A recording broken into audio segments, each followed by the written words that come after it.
In today's video, I'm going to show you how you can fix Roblox. Something went wrong. Please try again while you are trying to log into your Roblox account.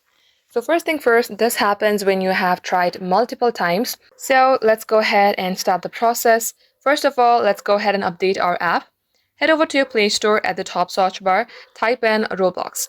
If you see update here, tap on update. If you see play or open, leave this as it is. And now let's head over to your settings. Scroll below, tap onto apps. Here also you have to search for Roblox and tap onto your app.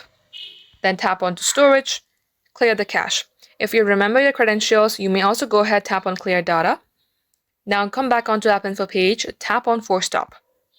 Once it is so, you have to restart your device and see if this fixes your problem by tapping onto Roblox and logging into your account.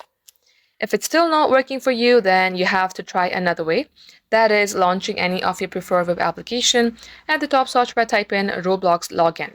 You may go ahead, log into your account via a web browser, and this shall fix your problem.